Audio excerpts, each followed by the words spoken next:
This review is spoiler free, but there is footage of certain gameplay elements, including the gadgets in the game, some suits in the game, gameplay of early on in the game, as well as story and gameplay trailers they reveal to us. Other than those things, there's no major spoilers or anything like that, so I hope you enjoy. And if you're not a pussy, go ahead and subscribe. Thank you. I hate Spider-Man 2. This game is absolute bullshit. We had to wait years, and I mean years, for a proper sequel to Insomniacs' original Spider-Man game, and then we get a game this beautiful, this amazing, all being able to be completely beaten in 2 days by someone like me who spends their life on the game.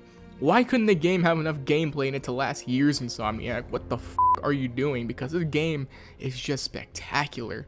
And when I mean I beat it in 2 days, I mean it literally. I started playing as soon as the game dropped, pulled an all-nighter, took a 3-hour power nap, and then finished the rest of the game, like 100% of it. So, as a huge fan of superhero games, and this is kind of like where my specialty lies, I would say, I'm going to review the game for you guys and let you know if it's good or not. So let's get started. First of all, just look at this game. Zipping around as Spider-Man and the other Spider-Man, there's a lot of bang for your buck here. The graphics in this game are just outstanding, and the performance frame rate wise is just so good. I didn't experience any frame rate drops, I think, during my entire 20-hour playthrough, maybe a little bit more. The game is gorgeous. We all knew this coming in. Storylines here are done well too for the most part. There's a lot of plot lines here that fell flat in other Spider-Man mediums, like some live-action Spider-Man movies. Reason being is that in those movies, you have 2 hours. Here, the developers have had as much time as they needed, and it shows. Storylines here are done really well and set up for the next game. But I'm getting ahead of myself. Let's just go ahead and break it down. Let's talk about the gameplay first. The gameplay here plays very similarly to the previous entries, but they really dialed it up to 11. Let's start with traversal in this game, because holy shit, is it fun as hell to just move around in this game. The web wings feel like a simple addition at first, but it makes the game feel extremely different. Check this out, while you're going down with your web wings, you can immediately swing to get a huge boost in height. If you dive off a building and swing as you get high momentum going, and then switch to the web wings, you go flying like Superman. Just like little variations like that make the traversal so much more enjoyable. When you add it with these little horizontal and vertical boosts the spider guys have, it just makes the game so sick to move around. They added seamless fast travel as well to the game, which is nice since they added a whole new section of New York to swing around, but you honestly don't get access until kind of late in the game to some of the districts, so you never really use it as often as you would think at some points, but it's still pretty cool. Speaking of seamless, you can play as both Spider-Man, remember that? Switching between them is pretty seamless too, and really fun. They both play very similar to their respective games. Honestly, isn't much of a difference here in who you play other than who you rather play as. Aside from their special moves being different, their gadgets are the same, which we'll get into later. Some missions do have different dialogue, obviously depending on who you play as, but it is really cool you can play as both. There isn't much to talk about that outside of it being a welcome addition, so it is really cool that they both are highlighted in the game. Now let's talk about the amazing combat, because they added some new mechanics here in the game. Combat here though plays very similar to the original, where you can web zip around and beat up bad guys, but they added not only new gadgets, but also a whole new fighting mechanic where you have these sort of special moves both Spider-Man can do, where they have a bunch of badass moves. Like Peter can beat the hell out of someone with his mechanical arms, or Miles can venom punch people like he can in his own game, but he has a bunch of new moves here too. Same for Peter, and they're all really fun to do. Also, in this game, there is no gadget wheel. You can just click button combinations in real time for what gadget or move you want to perform, so you don't kill the momentum of a fight, which is awesome. The only thing that sucks here is the limited gadgets you have. There's only 4 gadgets in the game compared to the original one where there was more. I get that they wanted to keep it like having 4 special moves and 4 gadgets, so you don't need a gadget wheel or anything, but not having stuff like the fun impact web or web bomb from the other games does kind of suck.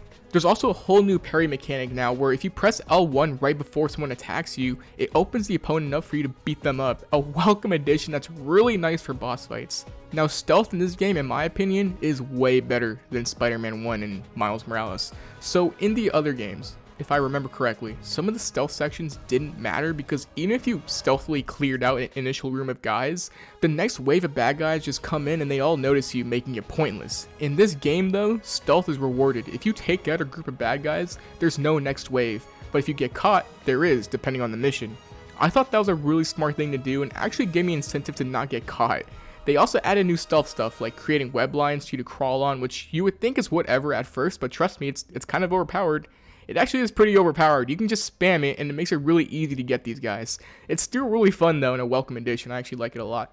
But yeah, to wrap it up for the gameplay, it's just like how you remember it on the previous entries, which is a good thing, but it's enhanced here. The gameplay here is very fun and very addicting. Just swinging around on its own is so fun, especially when using the web wings to get around. It is such a good addition. Combat's cool too. Other than the special moves they added, there wasn't much else that changed. I mean, there was the parry as well, like I mentioned. And while some of the gadgets from the other games are gone, they have new ones here that are just as fun. Gameplay is addicting. Sometimes I feel like just loading the game and just swinging around. It's honestly that fun. A big issue I have with the gameplay, however, is the bugs. It's kind of buggy at times, at least from my experience. There's been times where weird things have been happening. I'll fall into the city and infinitely die because I keep respawning under the city. That happened to me a couple times actually. And I can't pause it to restart, so I had to reload the entire game. Also, in my like 20 hours of straight playtime I've had, like there's been 3 game crashes, as well as some other minor stuff. So if you're a straight gamer like me who just sits down for hours on end to play, you're probably gonna run into these things as well. I said it was a big issue. It might not be a big issue, but it kind of sucks because there were some times I had to reload my game entirely, and it's just kind of annoying, especially when I'm in the middle of a mission. Now, let's talk about the overworld, the city you can free roam and the locales it has to offer. There's more of New York to explore here now in addition to what we had previously. Queens, Coney Island are just a few good examples. They added more here to swing around in, but honestly, it all meshes together and kind of gets lost in the sauce, if you know what I mean. You don't really think about the new areas in New York they added in. It's just more New York. Coney Island is pretty cool, but everything else just feels like more the city. Also, like the other games, they have overworld crimes in progress you have to stop. These get pretty repetitive. For me, there wasn't much variety here. You stop a speeding vehicle or stop a truck from exploding. Once you do these things the first few times, it gets tiresome and they keep happening over and over. To me, it felt more like annoying distractions after a while that I didn't really want to go do. So yeah, that's just a thing they have. And I remember I had that issue in the first game, so it kind of sucks that it's still here. Similarly to collectibles around the game, they have these new crates they place around the city where it contains tech parts for you to collect to upgrade and get new suits and stuff. They are littered around the game, and I mean littered. They're all over the place. And as far as collectibles go, they kind of suck compared to stuff like the backpacks from the first game where they gave you really interesting lore about the Spider-Man universe. So there's just a couple gripes I had. Aside from that, everything else is familiar. You unlock new challenges as you progress the game. Swinging around is really fun. Seeing the new stuff added throughout the city that's different than the original is pretty cool as well. There really just isn't anything new outside of that. There's new stuff like the new parts of New York, but honestly, if they didn't add these new parts of New York to the game in terms of, just widening New York, it wouldn't have made that much of a difference to me, is all I'm saying. And there aren't really collectibles here that are worth much. Not too much incentive to collect them other than completion purposes. That's just from my experience though. Now there are a lot of side missions in the overworld too, with some being exclusive to Peter and Miles and some that both can play as well. And let me just say, the side missions in this game are some of the best side missions I've ever played in any superhero game ever. We all know Spider-Man's motto, friendly neighborhood Spider-Man. That whole aspect I didn't realize was never really shown in other Spider-Man media like the movies until this game. These side missions are so emotional and gut-wrenching. A lot of them are just Spider-Man helping people, with the end results being so emotional and so beautiful. They're just really cool and simple things, like Spider-Man just sitting down and talking to people in the city. It's really memorable. I was low-key about to tear up on some of these missions. You'll see what I mean when you play them. I don't want to spoil them. Now, some of them aren't as exciting or kind of whatever, but all of them are pretty much handling that aspect of friendly neighborhood Spider-Man. Spider-Man just helping people out in his community.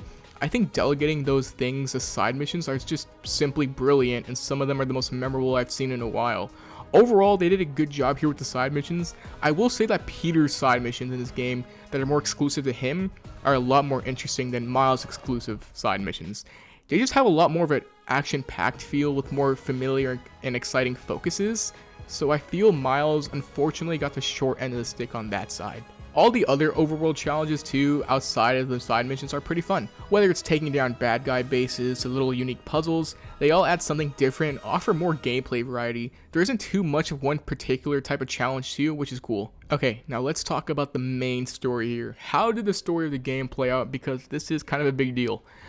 The original Spider-Man game had a fantastic story. Spider-Man Miles Morales kind of had a dog story. So how does this hold up? Right off the bat, I will say I enjoyed the story a lot, but there were some issues I had that were kind of bothering me as a Spider-Man fan. First of all, the characters. Peter and Miles as the main guys, both are done really great here. They don't overshadow each other, which is great to see. Something people need to understand going into the story, however, is that it's primarily a Peter Parker story, right? Miles is in it a lot and plays a big role, but ultimately, it's a story about Peter and his challenges with the symbiote and Venom. Kraven plays a big role, especially early on, and the two plot lines of Kraven and Venom intertwine pretty nicely here. I'm also really happy Kraven's getting some more time to shine. Does anyone remember the Spider-Man 1 movie licensed video game where you can only play as Kraven in the Xbox exclusive version of the game? Pretty niche, but that's the last time I remember fighting Kraven in a Spider-Man game. My biggest issue with the story personally was how weak they made Peter. Peter was nerfed in this game to give more spotlight to Miles, and particularly the symbiote. There were a handful of times in the game where he was noticeably, like, in situations he should get out of just fine, or just straight up physically weaker than he's supposed to be, and he just loses that situation or fight, you know what I mean? Once he gets the symbiote, it's like those problems are solved, but I feel like he never needed it in the first place to get out of those particular situations, so I don't know. He just felt nerfed to me in this game overall, which sucked, because it took me out of the story in some parts. Without getting into spoilers, you might know what I'm talking about, but yeah. It was a direction they chose I don't really agree with, and giving more shine to Miles is great, I love Miles, but the cost of making Peter look kind of weak in comparison just doesn't hit me the right way. Also, human missions are back, where you play as people other than Spider-Man and just run around doing stupid shit with them. I didn't like these in the last game at all. It just broke the momentum, but at least here, they're a little better and a little quicker to complete, so that's cool, I guess. But yeah, for me, that's a downside. I don't particularly like these human missions. I play a Spider-Man game just to play Spider-Man, but that's just me. As far as the narrative goes, it's pretty well done, but it does have some issues for me, like Venom. I love Venom in this game. He's huge and extremely powerful in this game, like super strong. He is massive in this game, like I said. My god, there are scenes of him standing next to other characters and he's like double their height, and he has like Carnage level strength at times. I feel he's super brutal. There's scenes of Venom in this game where he straight up just kills people, juxtaposing the more colorful side of the Spider-Man universe. It was kind of wild to see. They did Venom really well, but there isn't too much of him.